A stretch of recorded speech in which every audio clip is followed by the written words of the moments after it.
Travel with অভিনন্দনের আরও একটি নতুন পর্বে আপনাদের সবাইকে স্বাগত। অমরনাথ যাত্রার অমর অভিজ্ঞতার কথা ইতিপূর্বেই আপনারা দেখেছেন কলকাতা থেকে 13151 জম্মু তাওয়াই এক্সপ্রেসে জম্মু পর্যন্ত এসে পৌঁছানোর গল্প, পথে তৈরি হওয়া নতুন মানুষদের সাথে আলাপ এবং জম্মু পৌঁছে একই দিনে পেহেলগাম পৌঁছানোর অভিজ্ঞতা। যদি না দেখে থাকেন তাহলে প্লিজ আগের পর্বগুলো একটু দেখে নেবেন। তারপর বাবার দর্শন পাওয়ার অমোঘ আকর্ষণ থেকে সৃষ্টি সাহস সাথে নিয়ে আমাদের নির্দিষ্ট দিনে যাত্রা শুরুর একদিন আগেই যাত্রা শুরু হওয়া। প্রথম দিনের স্টে শেষনাগ পৌঁছানো, তারপর দ্বিতীয় দিনের স্টে পঞ্চতারিণী পৌঁছানো এবং এই পর্বে আপনাদের সাথে ভাগ করে নেব বাবার পবিত্র গুহা দর্শনের সেই মহেন্দ্রক্ষণ, যার আকর্ষণে প্রতি বছর ছুটে আসে হাজারো প্রতিবন্ধকতা উপেক্ষা করে হাজারো ভক্ত। কেউ দর্শন পায়, কেউ পায় না। আমরা কিন্তু সেই ভাগ্যবানদের মধ্যেই একজন। তো চলুন আর দেরি কিসের, শুরু করা যাক। প্রতীক্ষার অবসান ঘটিয়ে আর আপনাদের সাথে ভাগ করে নেব যেটুকু যা ইনফরমেশন পেলাম।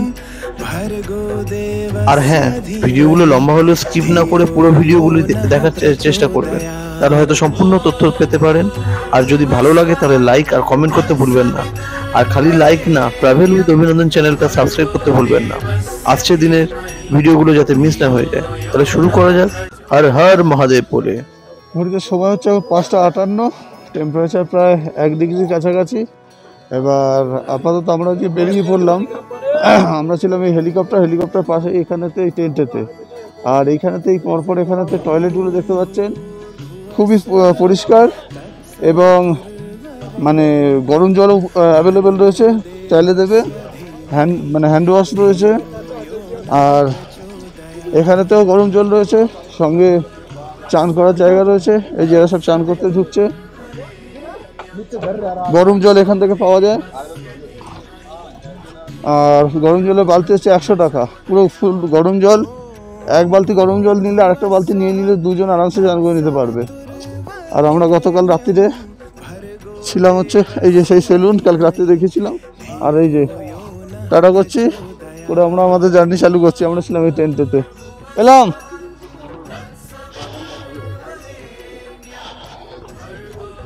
যাত্রা হয়ে গেছে আমাদের শুরু। আর পুরোপুরি এখন আমাকে হলিউডের সিনেমার ভূতের মতো লাগছে। মাথা থেকে হ্যাট, মাথা টুপি, ছোটদা ওয়েট করছে। আর এবার মোটামুটি পাহাড়ের এইগুলো থেকে আস্তে আস্তে ধীরে ধীরে এখন সূর্য উপর দিচ্ছে। আমাদের যাত্রা হয়ে গেছে শুরু। আজ বাবার দর্শনতে আমরা এগিয়ে যাচ্ছি গুহার দিকে। চলুন আগে দেখা হচ্ছে। বালতাল রুটে আজকে অ্যাভেলেবেল নয়, আজকে পেহেলগাম রুটে অ্যাভেলেবেল রয়েছে। তাই সুমিতদা, সুমিতদা, সুমিতদা, সুমিতদা, সুমিতদা, টাটা। পেহেলগাম রুটে রয়েছে বলছে, বালতালটা নেই। ঠিক আছে, চলো টাটা। আজকে হচ্ছে সকালটা একটু মেঘাচ্ছন্ন। হেলিকপ্টারের গেট খুলেছে, কিন্তু হেলি সার্ভিস এখনো পর্যন্ত চালু হয়নি, যেহেতু আজকে সকাল থেকেই আকাশে মেঘের ঘন ঘটা। আর সুমিতদা আমাদের সঙ্গে যে ট্যুর করছিল, ও আজকে ওখানে গিয়ে লাইনে দাঁড়িয়ে রয়েছে, চেষ্টা করছে যদি আজকে বালতাল রুট দিয়ে ওরা টিকিট পায়। আর আমরা দেখি, আমরা এখন আপাতত সামনে এই 6 কিলোমিটারের রাস্তায় যাব। এখানে ভান্ডারও রয়েছে পাশে। এই জাস্ট আমরা পেরোলাম হচ্ছে এখানের যে ফাইনাল গেট সেটা। আর এই যে এরা যাচ্ছে, এরা গিয়ে বসছে ওইখানেতে, ওইখানে আর্মিদের ওখান থেকে সরকারিভাবে যে রেট সেই অনুযায়ী পালকি বা পিঠু না, মেনলি পালকি আর কি এখান থেকে নিয়ে যাবে। এদেরকে লাইন করে দাঁড় করাচ্ছে, দিয়ে ওখান থেকে যারা বয়স্ক মানুষ তাদেরকে ওঠার জন্য। আর দেখলাম যে 2.5 কিলোমিটার হচ্ছে এখান থেকে সঙ্গম পয়েন্ট, আর 6 কিলোমিটার হচ্ছে এখান থেকে পবিত্র গুহা। বাঙালি তো গুহা কেন বলছি। চলুন আগে দেখা হচ্ছে। আজ 22 তারিখ, দিনের প্রথম রোদ্দুরের ছটা পড়েছে পাহাড়ের গায়ে। সকালবেলা যে আমরা লাগছিল বৃষ্টি আসবে, সেটা কেটে গেছে। আর এই প্রথম আজকের দিনের গ্লেশিয়ার চোখে পড়লো। আর পেছনে যে আমরা বোর্ডটা দেখলাম, তাতে আর 1.5 কিলোমিটার রয়েছে আপনার সঙ্গম পয়েন্ট। 5 কিলোমিটার হচ্ছে আপনার হোলি কেভ। অর্থাৎ আমরা 1 কিলোমিটার এখন অলরেডি চলে এসেছি। আমাদের পাশ দিয়ে বয়ে চলেছে সিন্ধ নদী। আর্মির যারা এখানে রয়েছে মোতায়েন, পাহাড়ের উপর তাদেরকে জিজ্ঞাসা করলাম, এই সিন্ধ নদী, এই গ্লেশিয়ারের জলে পুষ্ট নদী আগের দিকে এগিয়ে যাচ্ছে। ছোটদা আগে আগে যাচ্ছে, আমি পেছনে পেছনে ভিডিও বানাতে বানাতে যাচ্ছি। এইসব জায়গা, এইসব নাম সব এতদিন ভিডিওতেই দেখতাম, এখন চাক্ষুষ দেখতে পাচ্ছি। এদিকেও গ্লেশিয়ার, ওইদিকেও গ্লেশিয়ার। যেটা মনে হচ্ছে যে কিছুদিন আগে অবধি পুরো গ্লেশিয়ারটা পুরোটা একসঙ্গেই ছিল, নিচে দিয়ে জলটা বোধহয় প্রবাহমান ছিল, এখনও ভেঙে গিয়ে দুটো দিকে রয়ে গেছে। এই কালো কালো যেটা হয়ে রয়েছে এটা ধুলোতে, এটাও গ্লেশিয়ার। আর আজকের 22 তারিখ, পবিত্র দিন, সোমবার, শ্রাবণ মাসের। আজকের দিনেই কি আমরা বাবার দর্শন পাবো, এবং অদৃশ্যভাবে আমি একা যাচ্ছি না, আমার সঙ্গে আরও একজন যাচ্ছে কোনো না কোনো জায়গা থেকে আমার মধ্যে দিয়ে, সেও আর কি এই আনন্দ উপভোগ করছে। সেটা হচ্ছে আমার বাবা। চলুন আগে কি কথা হবে। ডান দিকে যেটা দেখতে পাচ্ছেন এটা হচ্ছে পাথর কাটিংয়ের মেশিন। মাত্র পবিত্র গুহা থেকে 4-5 কিলোমিটার দূর, এবং এখান থেকে যে কার্বন ডাই অক্সাইড বেরোচ্ছে তার রেজাল্ট কি আমরা সবাই জানি। রাস্তা কতটা চওড়া হয়েছে দেখতে পাচ্ছেন। এই রাস্তা চওড়া হওয়ার কারণ হচ্ছে এখান থেকে ভবিষ্যতে সরকার চাইছে এখান থেকে গাড়ি চালানোর ব্যবস্থা করার জন্য, যেটা খুবই অন্যায় প্রকৃতির জন্য। সামনে দেখুন, সামনে আমরা একটা ক্রস করতে চলেছি গ্লেশিয়ার, সামনে দেখা যাচ্ছে গ্লেশিয়ার। আমরা চাইব আমাদের পদযাত্রায় যে অমরনাথ যাত্রা আমরা যাই সেটাই যেন চলতে থাকে, আর এই ধরনের প্রকৃতির এগেনস্টে গিয়ে কোনো রকম যেন রাস্তা চওড়া করে গাড়ি পৌঁছানোর কাজ ব্যবস্থা না হয়। দেখতে পাচ্ছেন সামনে গ্লেশিয়ারটা, এই যে পালকিতে করে লোকে ঘাড়ে পিঠে চড়ে পুণ্য অর্জনের জন্য যাচ্ছে, পালকিতে সবারই যারা। ক্যামেরাটা অনেকটা শেক করছে, তখন রাস্তা হঠাৎ করে অনেকটা ঢাল। সামনে গ্লেশিয়ারটা দেখতে পাচ্ছেন, গ্লেশিয়ারের ম্যাক্সিমামটাই ধুলোয় পুরো কালো হয়েছে। এই যে এইদিকে যেগুলো, এগুলো গ্লেশিয়ার, কিন্তু ধুলোয় কালো হয়ে গেছে। এও গ্লেশিয়ার, এও গ্লেশিয়ার, এদিকে সব টোটালটাই গ্লেশিয়ার, কিন্তু সব ধুলো ধুলো কালো হয়ে গেছে।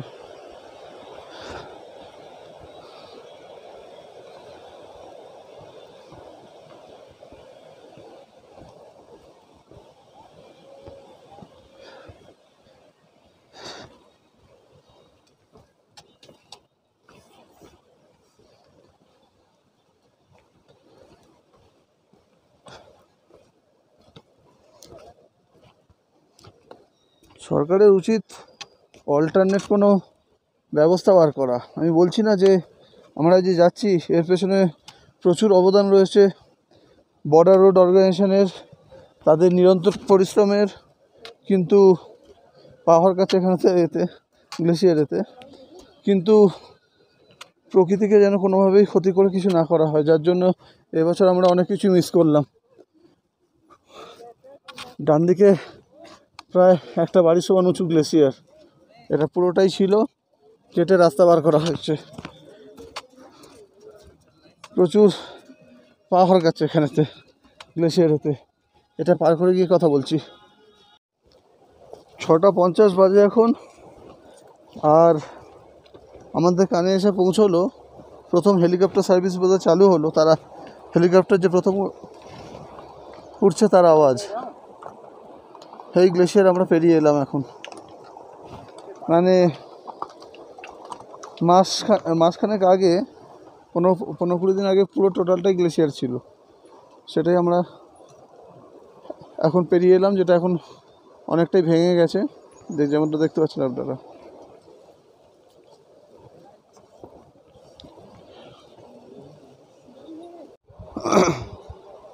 দূরে যেখানে পাহাড়ের যে খাদ যেখানে দেখা যাচ্ছে, এইটা হচ্ছে পঞ্চতারিণী পেরিয়ে আপনাদের মোটামুটি এরকম কিছু চড়াই কিছু উতরাই পেরিয়ে আপনাদের এগিয়ে যেতে হবে। তার মধ্যে অন্যতম হচ্ছে এই গ্লেশিয়ারটা, এটাকে পেরিয়ে আবার এই উঁচুতে উঠতে হবে। পাশ দিয়ে বয়ে চলেছে আপনার সিন্ধু নদী।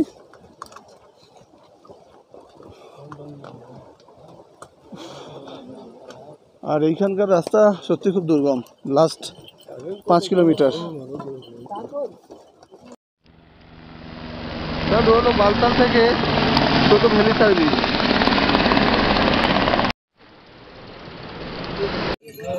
আমার মনে হয় এটাই হচ্ছে গেটওয়ে। দুদিকে দেখুন পাহাড় উঁচু রয়েছে, তার মাঝখান থেকে রাস্তা বার করা রয়েছে। কীভাবে নিয়ে যাচ্ছে পালকিতে।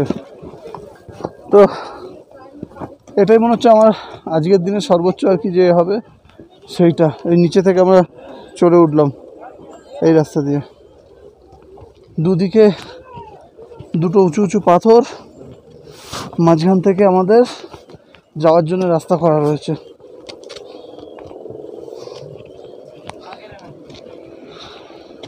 না, আরও উপরে উঠতে হবে। ওই বাবুলের মধ্যে এটাই উঁচু, এর উপরে আরও উপরে যেতে হবে। বালতালের যে ঘোড়ার রুট সেই এখানে এসে মিলছে, আর পায়ে হাঁটার রুটটা ওটা ওই দিক দিয়ে যাচ্ছে। এর নিচে এখান থেকে ঘোড়ার রুট।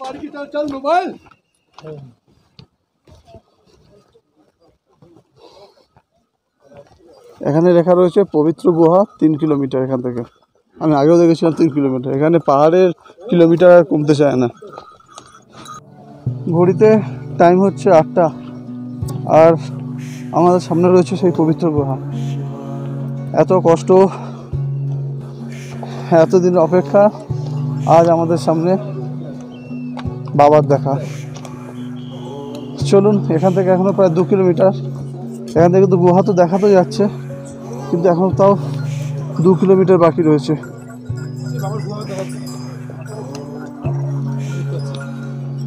ওইদিকে বালতালের রুট যাচ্ছে। এতক্ষণ পুরো মেঘলা ওয়েদার থাকার পরে এখন পুরো চকচকে রোদ্দুর উঠেছে।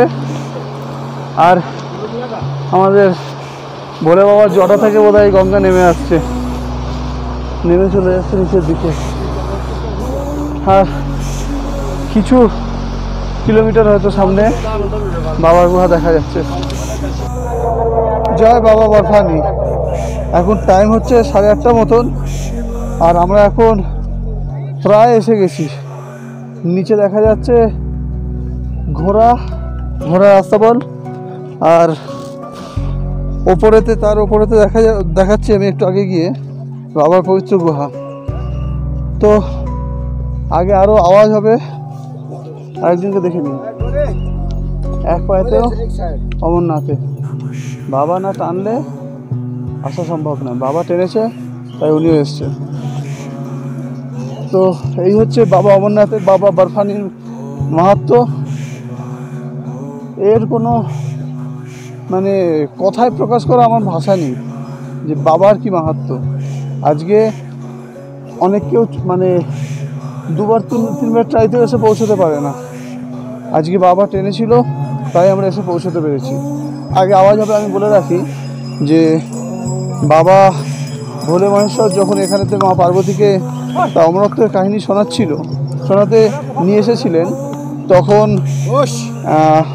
গুহার মধ্যে বাকি মানে গুহায় পৌঁছানোর আগে যেমন দেখালাম যে বাবার সাথে যারা থাকে তাদেরকে সবাইকে ছেড়ে দিয়ে শুধুমাত্র মা পার্বতী যেন জানতে পারে অমরত্বের কথা, তাই এখানে এসেছিলেন। এবং এখানে আসার পরেতে বাবা যখন অমরত্বের কাহিনী শোনাচ্ছিলেন তখন মা পার্বতী তার মধ্যে নিদ্রা মানে আচ্ছন্ন হয়ে গেছিল কিছুক্ষণের জন্য। এবং তার মধ্যে এই গুহার মধ্যে দুটো পায়রা ছিল। পায়রা তখন অমরত্বের কথা শুনে ফেলে, এবং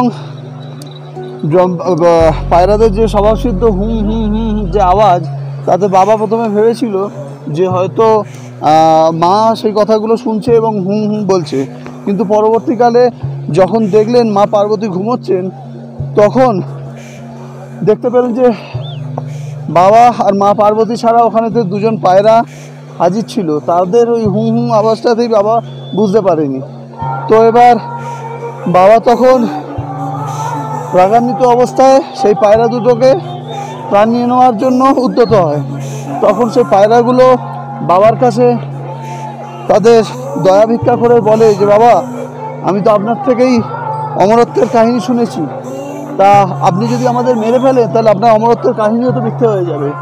সেই শোনার পরে বাবা ভোলে মহেশ্বর সবাই মানে ভোলে মহেশ্বর, এই জন্যই ভোলে মহেশ্বর, বাবা সবার প্রতি খুব যেমন রুষ্ট, যেমন রুদ্ররূপ, তেমন হচ্ছে তাকে মানে তার মানে ভক্তি অর্জন করা ততটাই সোজা।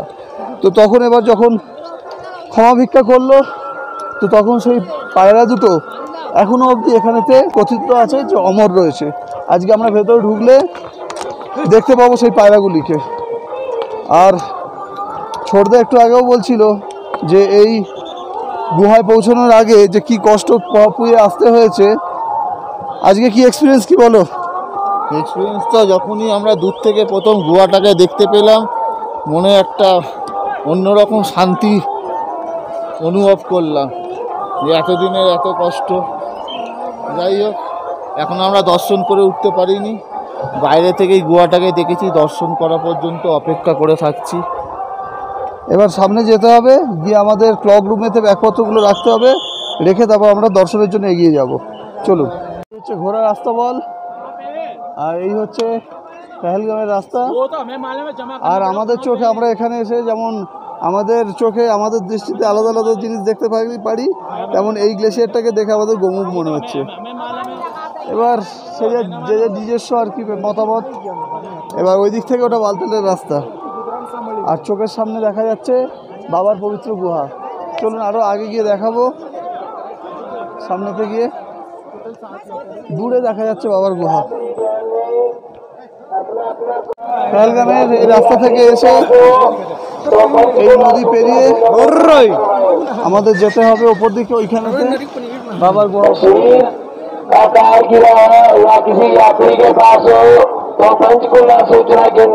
গভর্নমেন্ট থেকে বলছে যে কোনো আননোন পার্সনের হাতে ব্যাগ না দেওয়া হয়, প্রপার ক্লক রুমেতে ব্যাগ রাখা হয়।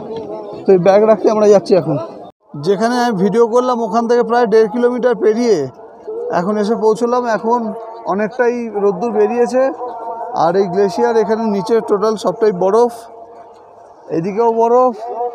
এইখান থেকে আমাদের এগিয়ে যেতে হবে, আর ওই দেখা যাচ্ছে বাবার গুহা। একদম সামনে দেখতে পাচ্ছেন বাবার গুহা, আর পাশ থেকে পড়ছে একটা ঝর্ণা।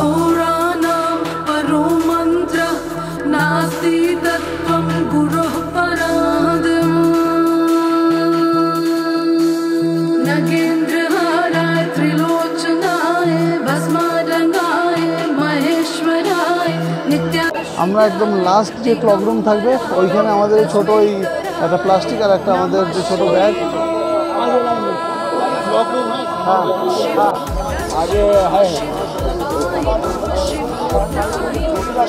ক্লক রুম আর প্রসাদটা আমরা আগে থেকে নেবো, দর্শনটা করে আসবো। একদম সামনাসামনি আমরা এসে গেছি, দর্শন করার পর এবার তারপর বলছি। আমরা এই জাস্ট গুহায় ওঠার আগেই বাঁদিকের এইখানেতে আমার পেছনে দেখা যাচ্ছে, এখানে হচ্ছে এরা জল গরম দেয়, 100 টাকা করে নেবে। 1 মিনিট আমি নেমেলাম নিচে, এর পেছনে এখানেতে 100 টাকা করে জল গরম, চান টান করে নিলাম, ফ্রেশ হয়ে এবার যাচ্ছি বাবার ঘরের উদ্দেশ্যে। এখান থেকে কিছু মিটার হয়তো বাকি রয়েছে। এই বিভিন্ন লঙ্গার দুদিকেতে চালু হচ্ছে। শ্রাবণ মাসের প্রথম সোমবার আজকে বাবার দর্শন হয়ে গেল, এবং অনেক কিছু নিয়েওছি ওখান থেকে, পরে সেগুলো আপনাদের সঙ্গে শেয়ার করব। আর বাবা রয়েছে, বাবাকে দেখতে বাবা গেছে, পার্বতীকেও দেখা গেছে, মা পার্বতীকে, আর ভেতরে পায়রা, যা যা লোকের মুখ থেকে শোনা সবই আমরা দেখতে পেয়েছি, এবং খুব সুন্দরভাবে দর্শন হয়েছে, মন ভরে গেছে।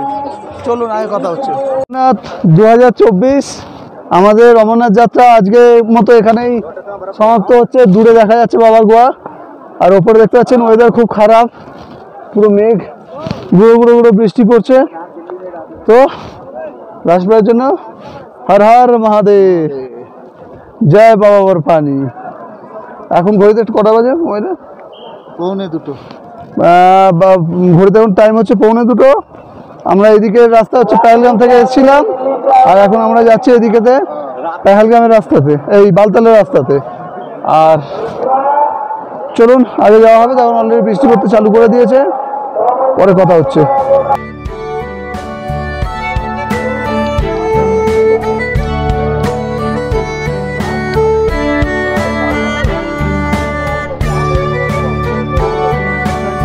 বললো তাই দাঁড়ালাম। কালকে আমাদের মধ্যে আলোচনা ছিল যে বাঙালিরা লঙ্গর দেয় না। এই দেখুন এখানে বাংলায় লেখা রয়েছে শ্রী অমরনাথ লঙ্গর সেবা সমিতি, গুফার সন্নিকট, মশলা ঘর, আসানসোল। আসানসোল থেকে এরা এখানে এসছে ভান্ডারা লাগানোর জন্য।